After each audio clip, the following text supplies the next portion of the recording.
اللہ من الشیطان الرجیم بسم اللہ الرحمن الرحیم الحمدللہ رب العالمین والصلاة والسلام علی محمد وآل بیتہ الطیبین الطاہرین بسم اللہ الرحمن الرحیم۔ اب گفتگو جاری تھی ہماری سورہ آل عمران کی 7ویں نمبر آیت کے بارے میں۔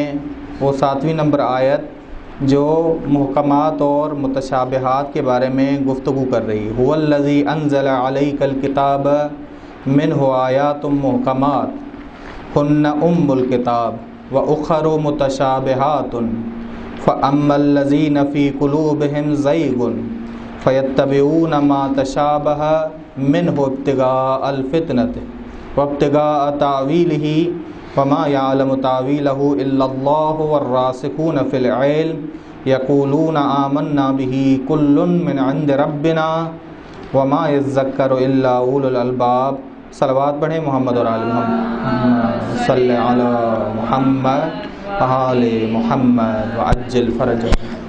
جی بس اب گفتگو جاری تھی ہماری اسی آیت کے سلسلے میں، محکمات کی اور بنیاد۔ مفسرین کہتے ہیں کہ محکمات کی بھی محکم آیت ہے، وہ ہے لیس کمثلہ شیء وہو السمیع البصیر، اس کے جیسا کوئی نہیں، وہو السمیع البصیر، اور وہ سننے والا دیکھنے والا ہے۔ سورہ شورى کی آیت نمبر 11 یہ ام المحکمات ہے، ام المحکمات ہیں۔ زیر بحث آیت محکم ہے یا متشابہ، جو بحث آیت نمبر 7۔ علامہ طباطبائی رحمۃ اللہ علیہ فرماتے ہیں کہ اگر یہ آیت متشابہ ہو جائے، یعنی جو زیر بحث ہے آیت نمبر 7 سورہ آل عمران کی، تو پورا قرآن متشابہ ہو جائے گا، کیونکہ متشابہ کا علاج محکم کے ذریعے ہوتا ہے، اور اس علاج کو یہ آیت بیان کرتی ہے کہ یہ اس کا علاج ہے کہ متشابہات کو محکمات کی طرف پلٹایا جائے تو متشابہات محکمات بن جاتی ہیں۔ ٹھیک، اب متشابہات کے آثار، جن کے دلوں میں کجی ہے وہ ان سے فتنہ چاہتے ہیں، متشابہات سے فتنہ چاہتے ہیں، نہیں لوٹاتے ان کو محکمات کی جانب تاکہ وہ محکمات ہو جائیں۔ جو لوگ مومن ہیں ان کے ایمان میں اضافہ ہوتا ہے جب وہ محکمات کی طرف متشابہات کو پلٹاتے ہیں۔ مقام اہل بیت علیہ السلام کو سمجھنا، جو قرآن کریم کے تمام مراتب کو سمجھتے ہیں۔ روایات کے مطابق حق کی 2 اقسام ہیں، صریح اور غیر صریح۔ فتنہ چاہنے والے لوگ جن کے دلوں میں کجی ہوتی ہے، غیر صریح حق کے ساتھ باطل کی ملاوٹ کرتے ہیں تاکہ وہ صراط مستقیم سے دور کریں، وعلیکم السلام، دور کریں۔ مفسرین کے نزدیک تاویل سے مراد کیا ہے؟ مفسرین کے نزدیک تاویل سے مراد پہلی لفظ اور معنی کی تفسیر ہے، لفظ اور معنی کی تفسیر ہے۔ پہلی تعویل جو مراد ہے تعویل سے وہ ہے لفظ اور معنی کی تفسیر، ٹھیک۔ دوسری یعنی لفظ کا معنی پتہ چل جائے اور اس معنی کی تفسیر پتہ چل جائے، ٹھیک ہے۔ دوسرا مطلب تعویل سے مراد دوسری تعویل سے ظاہر کلام کے خلاف والا مفہوم مخالف، اسے کہا جاتا ہے مفہوم مخالف۔ جیسے قرآن کریم نے ارشاد فرمایا وَلِلَّهِ عَلَى النَّاسِ حِجُّ الْبَيْتِ مَنِ اسْتَطَاعَ إِلَيْهِ سَبِيلًا، اور خدا کی طرف سے لوگوں پر خانہ کعبہ کا حج واجب کیا گیا ہے ان پر جو استطاعت رکھتے ہیں اس تک آنے کی۔ یہ مفہوم موافق ہے۔ مفہوم مخالف کیا ہے؟ مفہوم مخالف یہ ہے کہ خدا کی طرف سے واجب نہیں ہے ان لوگوں پر حج جو استطاعت نہیں رکھتے خانہ کعبہ جانے کی، یہ مفہوم مخالف ہے۔ مفسرین کہتے ہیں کہ یہ مفہوم مخالف جو ہے تعویل، ٹھیک۔ یہ تیسری مراد تیسری مراد لفظ کا وہ معنی جس کی طرف ذہن جاتا ہے، ذہن جس کی طرف جائے وہ تعویل ہے۔ مثال کے طور پہ بل یداہ مبسوطتان، بلکہ اس کے ہاتھ کھلے ہوئے ہیں، یدا کی طرف جس کا ذہن جائے۔ مصدقا لما بین یدیکم، وہ تصدیق کرنے والا ہے ان کتابوں کی جو تمہارے سامنے ہیں یا تم سے پہلے ہیں، بین یدیکم کا معنی تم سے پہلے جو ذہن میں آتا ہے معنی وہی تعویل ہو جائے گی. یہ تیسری مراد. نوٹ: ایک لفظ کا متعدد معنی میں استعمال ہونا صحیح نہیں ہے. کہاں؟ ایک لفظ کا متعدد معنی میں استعمال ہونا صحیح نہیں ہے ایک جملے میں. ایک جملے میں یہ ذہن میں رکھیے گا. اگر وہ معنی ایک دوسرے کے عرض میں ہوں، اگر وہ معنی ایک دوسرے کے عرض میں ہوں، جیسے عین. عین کے 70 معنی ہیں. آنکھ مراد بھی ہے، چشمہ بھی ہے، جاسوس بھی ہے، لیکن اگر طول میں ہو تو صحیح ہے. جیسے الذی علم بالقلم، جس نے تعلیم دی قلم کے ذریعے. اب قلم سے مراد رسول خدا کا وجود بھی ہے. قلم سے مراد یہ جو قلم ہے وہ بھی ہے، قرآن کریم بھی ہے، آل محمد بھی ہیں. یہ کیا ہے؟ عرض میں نہیں ہے، طول میں ہے، مقابلے میں نہیں ہے.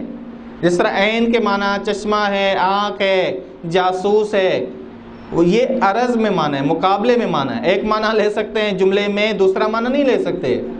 لیکن بسا اوقات جیسے صراط المستقیم ہے، صراط مستقیم سے مراد توحید بھی ہے، رسول خدا بھی ہیں، امام علی علیہ السلام بھی ہیں، آل محمد بھی ہیں. تو یہ جو مصداقات ہیں یہ عرض میں ہیں یا طول میں ہیں؟ یہ طول میں ہے، عرض میں نہیں ہے. یعنی ایک ہی لفظ سے یہ متعدد معنی آپ لے سکتے ہیں، متعدد مصداقات آپ لے سکتے ہیں. لیکن عین سے مراد 70 معنی لیں، آنکھ بھی، چشمہ بھی، جاسوس بھی، یہ ممکن ہی نہیں.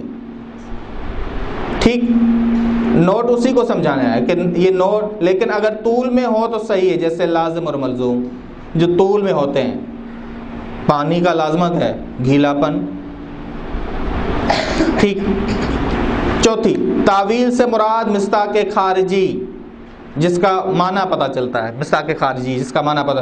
مصداق خارجی ایک وہ جو آپ نے خود دیکھا ہے، جسے فرعون کی لاش یا برباد شہر. دوسرا وہ جسے آپ نے نہیں دیکھا، جیسے خدا کی صفات، لیکن ممکن ہے کہ خدا کی تعلیم سے راسخون فی العلم ان تک پہنچ جائیں. یہ چوتھی مراد تھی. پانچویں مراد، تعویل سے مراد صرف مصداق خارجی، صرف مصداق خارجی. ٹھیک ہے؟ ممکن ہے آپ نے دیکھا ہو، ممکن ہے آپ نے نہ دیکھا ہو، اس سے کوئی تعلق نہیں. تعویل سے مراد صرف کیا ہے؟ مصداق خارجی. اور شہید باقر صدر کا نظریہ کہ تعویل سے مراد صرف یعنی لفظ جو قرآن کریم میں ہے، لفظ ہونے کے لحاظ سے، معنی کے لحاظ سے واضح ہے، اس کا معنی بھی واضح ہے. جھگڑا جو آ جاتا ہے، جو پریشانی آ جاتی ہے، وہ مصداقی لحاظ سے آتی ہے کہ اہل البیت سے مراد کون ہے. 2 ہاتھ، خدا کے 2 ہاتھ کھلے ہوئے ہیں، اس سے مراد کیا ہے؟ 2 ہاتھ ظاہری ہیں یا باطنی ہیں. ٹھیک. بس یہ یہاں کے تعویل سے مراد باطن قرآن ہے، اور باطن قرآن مفہوم نہیں بلکہ مصداق ہے. جس طرح انسان کی اصل روح ہے، اسی طرح باطن قرآن کی اصل ہے جو حقیقت تک پہنچاتی ہے. جب انسان تعویل قرآن کا عالم بن جائے تو وہ راسخ فی العلم بن جاتا ہے، راسخون فی العلم میں سے ہو جاتا ہے. اس طرح نہیں ہے کہ انسان پہلے راسخ فی العلم ہو تاکہ وہ تعویل قرآن کا عالم ہو جائے. تعویل قرآن کا عالم اسے راسخون فی العلم بناتا ہے. ٹھیک. وما یذکر الا اولو الالباب. جب انسان اولو الالباب کے مقام تک پہنچتا ہے تو ذاکرین میں سے ہو جاتا ہے. تفسیر اور تعویل میں فرق. تفسیر سے مراد ظاہر قرآن ہے، یعنی جہاں گفتگو کی جاتی ہے لفظ اور معنی کے بارے میں، لفظ اور معنی کے بارے میں گفتگو کی جاتی ہے، اسے کیا کہا جاتا ہے؟ تفسیر کہا جاتا ہے. اور تعویل سے مراد کیا ہے؟ باطن قرآن، قرآن کا باطن، مصداقات، اصلی مصداق، حقیقی مصداق، یہ باطن قرآن ہے. روایات: قال علی علیہ السلام لا ورع کالوقوف عند الشبہہ. علیہ السلام فرماتے ہیں اس سے بڑا ورع کوئی نہیں کہ شبہات میں پڑنے سے کوئی رک جائے.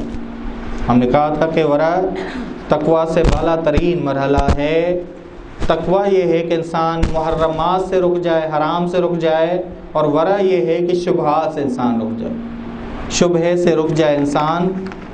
نہج البلاغہ حکمت نمبر 113، قال الصادق علیہ السلام ان الوقوف عند الشبہات خیر من الاقتحام فی الحلقات۔ امام جعفر صادق علیہ السلام فرماتے ہیں شبہات سے پرہیز کرنا بہتر ہے اس سے کہ ہلاکتوں میں پڑا جائے۔ کافی جلد نمبر 1 صفحہ نمبر 68۔ مراد کیا ہے؟ مراد ہے کہ متشابہات کو بذات خود دیکھا جائے۔ متشابہات قرآن نے کیا کہا ہے؟ قرآن کا نظریہ ہے شہید باقر صدر کی نظر میں پورا قرآن محکمات ہے اگر آپ متشابہات کو محکمات کی جانب پلٹاتے ہیں۔ سمجھ آیا؟ پورا قرآن محکمات ہے، پورے قرآن کی آیات محکمات ہیں، اگر آپ متشابہات کو کس کی جانب پلٹاتے ہیں؟ محکمات کی جانب، یعنی متشابہات کو حل کرتے ہیں محکمات سے۔ اور اس کے الٹ پورا قرآن متشابہ ہو جائے گا اگر آپ متشابہات کو محکمات کی جانب نہیں پلٹاتے، پھر ہدایت نہیں ملے گی، پھر معاملہ الجھا ہی رہے گا، ٹھیک، فتنوں میں پناہ گاہ۔ عن ابی عبداللہ عن آبائہ علیہم السلام قال قال رسول اللہ صلی اللہ علیہ وسلم فَإِذَا الْتَبَسَتْ عَلَيْكُمُ الْفِتَنُ قطع اللیل المظلم فعلیکم بالقرآن فإنه شافع مشفع وماہل مصدق ومن جعله امامه قادہ إلى الجنة یا ومن جعله امامه قادہ إلى الجنة ومن جعله خلفه ساقه إلى النار وهو الدلیل يدل على خیر السبیل۔ پس اگر فتنے اور آشوب تاریخ کے حصوں کی مانند تمہیں ڈھانپ لیں فتنے تو قرآن کی طرف رجوع کرو، کیونکہ قرآن ایسا شفاعت کرنے والا ہے جس کی شفاعت خدا کے ہاں مقبول ہے، اور ایسا عرض گزار ہے جس کی شکایت قابل قبول ہے۔ وَمَنْ جَعَلَهُ أَمَامَ، جو اسے اپنے آگے قرار دے گا، جو قرآن کو آگے قرار دے گا، رہبر قرار دے گا، قَادَهُ، یہ رہبری ایسی کرے گا کہ جنت تک لے جائے گا، قرب خدا تک لے جائے گا، یا جنت اللقاء تک لے جائے گا۔ وَمَنْ جَعَلَهُ خَلْفَهُ، اور جو اسے پیچھے قرار دے، سَاقَهُ إِلَى النَّارِ، اور وہ معاشرہ جہنمی بن جاتا ہے۔ رسول خدا قیامت کے دن شکایت کریں گے کہ میری اس امت نے قرآن سے ہجرت کی ہوئی تھی۔ اصل کیا تھی ان کی؟ وطن کیا تھا ان کا؟ وطن عرفانی کیا تھا؟ قرآن۔ اور وطن عرفانی سے انہوں نے کیا کیا ہوا تھا؟ ہجرت، دوری اختیار کی ہوئی تھی۔ امام باقر علیہ السلام فرماتے ہیں یا ابراہیم ان للقرآن ظاہرا و باطنا و محکما و متشابہا و ناسخا و منسوخا، اے ابراہیم بے شک قرآن کے لیے ظاہر ہے اور باطن اور محکم اور متشابہ اور ناسخ اور منسوخ ہے۔ علل الشرائع جلد نمبر 2 صفحہ نمبر 335۔ عن ابی عبداللہ علیہ السلام فی قولہ وما یعلم تاویلہ الا اللہ والراسخون فی العلم قال امیر المومنین علیہ السلام والائمۃ علیہ السلام۔ امام جعفر صادق علیہ السلام نے اس قول، خدا کے اس قول کی تفسیر میں بیان کیا ہے کہ وما یعلم تاویلہ الا اللہ والراسخون فی العلم، کہ یہ راسخون فی العلم کون ہیں؟ امام فرماتے ہیں امیر المومنین علی علیہ السلام اور ائمہ علیہ السلام۔ کافی جلد نمبر 1 صفحہ نمبر 415۔ ان ابی عبداللہ علیہ السلام قال وما يعلم تاويله الا الله والراسخون في العلم يقولون آمنا به كل من عند ربنا وآل محمد راسخون في العلم، آل محمد راسخون في العلم۔ تفسیر قمی جلد نمبر 2 صفحہ نمبر 455۔ ان ابی عبداللہ علیہ السلام قال نحن الراسخون فی العلم ونحن نعلم تاویلہ، ہم ہیں راسخون فی العلم اور ہم قرآن کی تعویل کو جانتے ہیں، یعنی مصداق حقیقی قرآن کی آیات کا کیسے پتہ ہے؟ ہمیں۔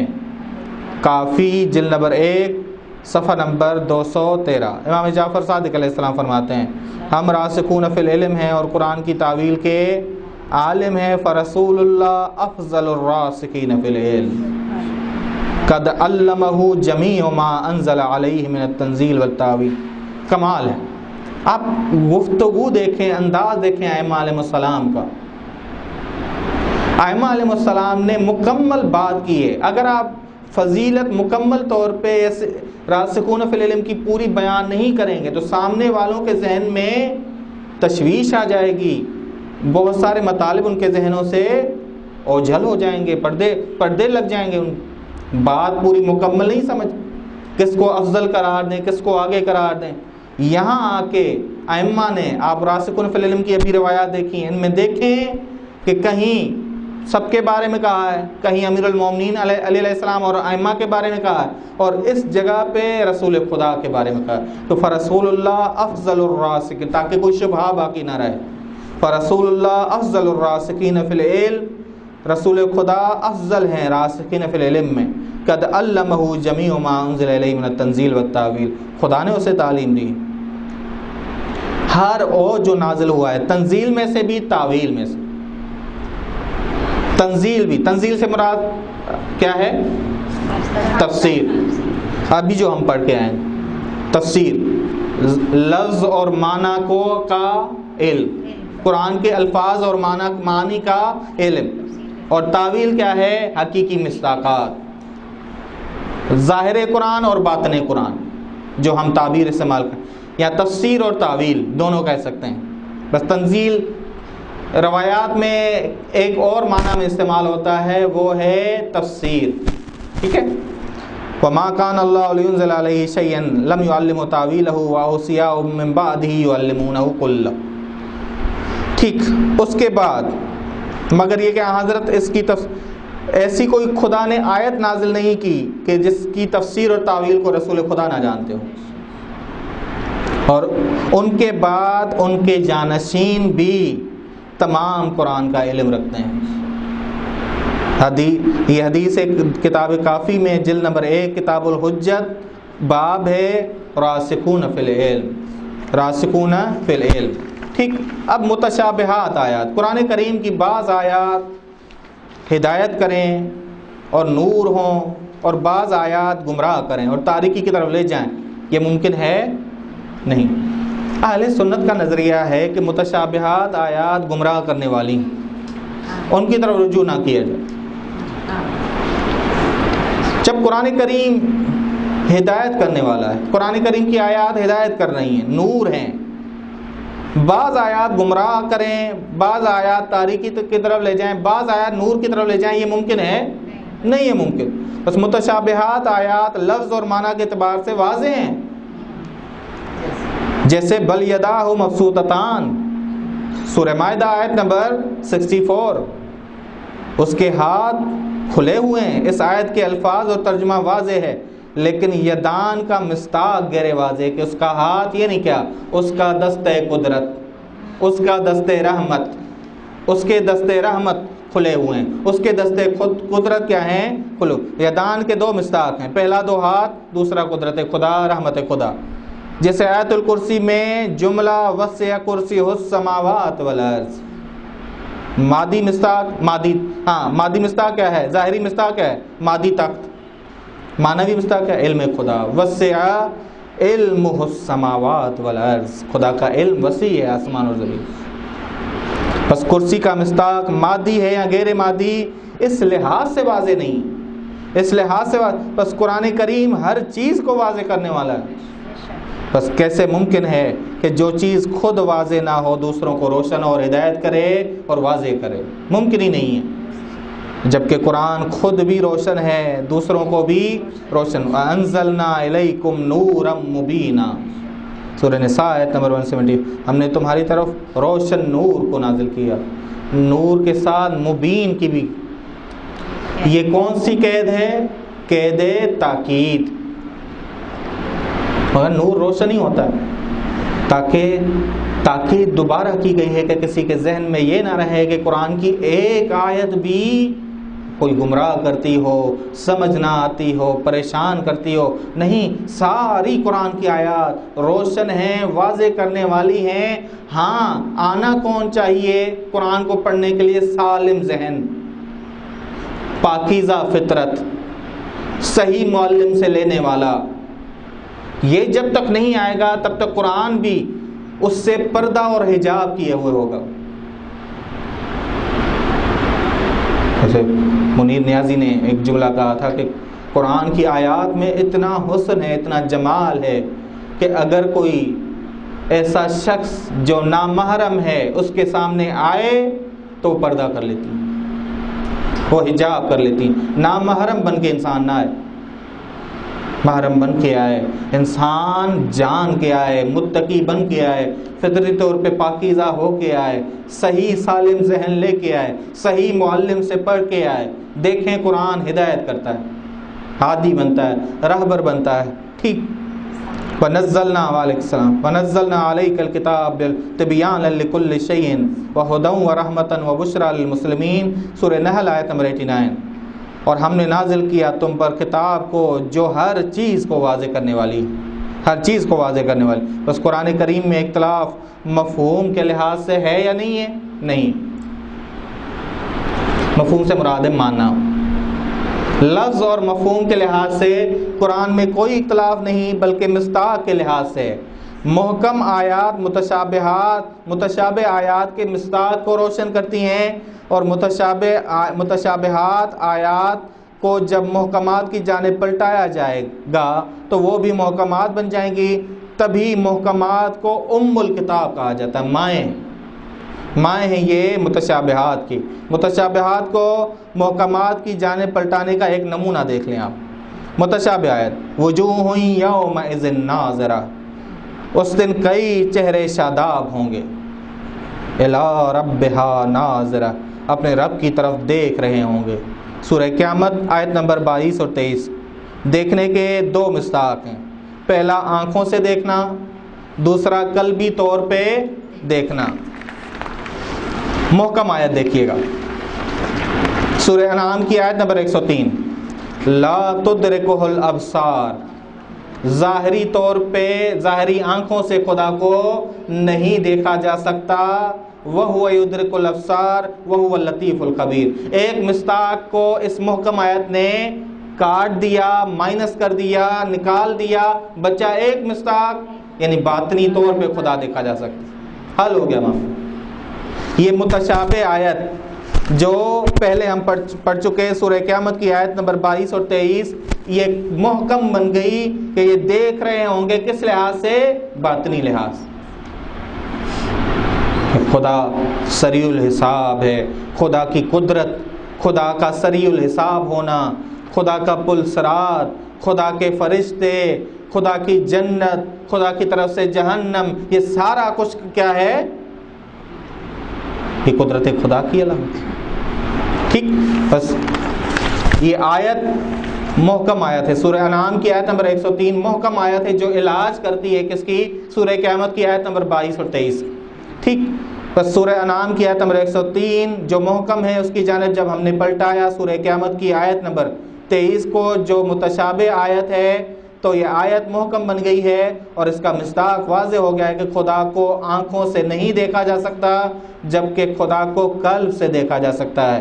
پیغمبر اکرم صلی اللہ علیہ وسلم اس سلسلے میں جناب ابو ذر سے فرماتے ہیں، او عبد اللہ کأنک ترا فإن كنت لا ترى فإنه يراك، خدا کی اس طرح سے عبادت کرو کہ گویا تم اسے دیکھ رہے ہو، اگر تم اسے نہیں دیکھتے تو وہ تمہیں دیکھ رہا ہے۔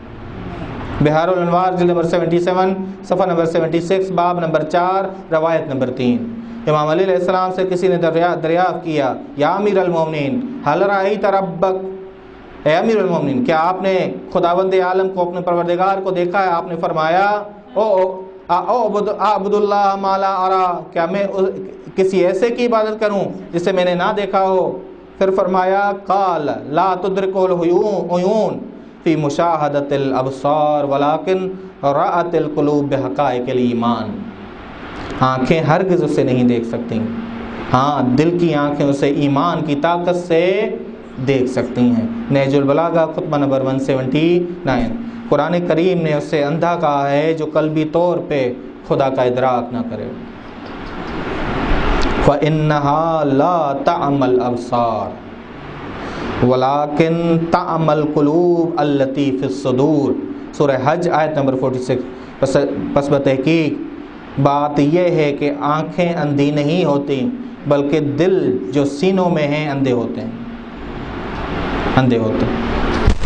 اسی طرح دعائے رفع کو پڑھیں گے، الہی ایک خدا بند عالم اس بندے کا معاملہ خسارے میں پڑ جائے جو تجھے نہ دیکھتا ہو۔ ہر معاملے میں خدا کو دیکھنا یعنی کیا؟ مد نظر رکھنا، قلبی آنکھوں سے دیکھنا، فکری طور پہ یہ یقین ہو ہمیں کہ خدا بند عالم ہمیں دیکھ رہا ہے اور ہم خدا بند عالم کے سامنے ٹھیک۔ اسی طرح اندہا جنت الماوا، جس کے پاس جنت الماوا ہے، اذ یکشا السدر ما یکشا، جبکہ اس سدرہ پر، مقام سدرہ پر چھا رہا تھا جو چھا رہا تھا، یعنی نور ما زاغ البصر وما طغی، نہ تو نظر بہکی نہ حد سے بڑی، لقد رأى من آیات ربہ الکبریٰ، بے شک اس نے اپنے رب کی بڑی بڑی نشانیاں دیکھیں۔ سورہ نجم آیت نمبر 15 سے 18۔ ہاں جی، سوال ہے آپ سے، یہ کون سی دیکھی رسول خدا نے، ظاہری یا باطنی؟ باطنی آسن تو یہ جو رسول خدا تمام انبیاء سے ملے معراج کے موقع پہ، یہ کون سی ملاقات؟ روحی ملاقات۔ انبیاء کی ارواح حاضر ہوئی تھی، انبیاء کی ارواح حاضر ہوئی تھیں۔ بس جیسے معراج کے موقع پر رسول خدا نے انبیاء کی روحوں سے ملاقات، فرشتوں سے ملے، بہت سارے جنت اور جہنم کے مقامات دیکھے۔ بس عرفاء کہتے ہیں کہ جنت کے مقامات روحی لحاظ سے دیکھے، روحی لحاظ سے۔ بس زیر بحث آیت میں ان متشابہات سے منع نہیں کیا گیا جن کی تعویل کی بنیاد محکمات ہو، بلکہ ان متشابہات سے منع کیا گیا ہے جن کو محکمات کی جانب پلٹائے بغیر ملاحظہ کیا جائے۔ کون سی متشابہات منع ہیں؟ جن کو پلٹایا نہ جائے، جن کو حل نہ کیا جائے، وہ متشابہات۔ جن کو پلٹایا جائے ان کو دیکھنے کا حکم ہے۔ اس خداوند عالم سے دعا ہے کہ ہمیں قرآن کریم میں غور و فکر کی قوت اور توفیق عطا فرمائے۔ صلی اللہ علیہ محمد اہل بیتہ الطیبین الطاہرین۔